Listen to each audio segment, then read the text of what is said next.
नमस्ते, प्रणाम। मैं हूं आपकी पूनम। अपने YouTube चैनल पूनम सरिता संगीत में आप सभी का तहे दिल से स्वागत करती हूं।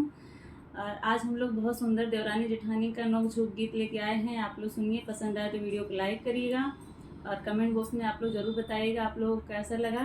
ये मुझसे कितना जल्दी है, ये गाने में सब कुछ बयां किया है। आप लोग ज़रूर इस गाने पे अपना प्यार दुलार ज़रूर बरसाइएगा और चैनल को ज़्यादा से ज़्यादा सपोर्ट करिएगा। धन्यवाद। काहे के जरलू जेठानी हो मोरे मनवा के मिलल परानी हो, मोरे मनवा के मिलल परानी हो। काहे के जरलू जेठानी हो मोरे मनवा के मिलल परानी हो, मोरे मनवा के मिलल परानी हो। साँझ सवेरे पिया झाड़ू लगावई, साँझ सवेरे पिया झाड़ू लगावई। हम का कहीं बैठा रानी हो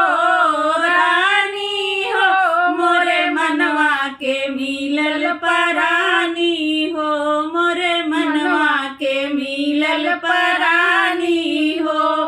काहे के जरलू जेठानी हो मोरे मनवा के मिलल परानी हो, मोरे मनवा के मिलल परानी हो। साँझ सवेरे पिया चाय बनावई, साँझ सवेरे पिया चाय बनावई। हम का कहीं पील रानी हो मोरे मनवा के मिलल परानी हो, मोरे मनवा के मिलल परानी हो। काहे के जरलू जेठानी हो मोरे मनवा के मिलल परानी हो, मोरे मनवा के मिलल परानी हो। साँझ सवेरे पिया बर्तन माजई, साँझ सवेरे पिया बर्तन माजई। हम का कहीं बैठा रानी हो मोरे मनवा के मिलल परानी हो, मोरे मनवा के मिलल परानी हो। काहे के जरलू जेठानी हो मोरे मनवा के मिलल परानी हो, मोरे मनवा के मिलल परानी हो।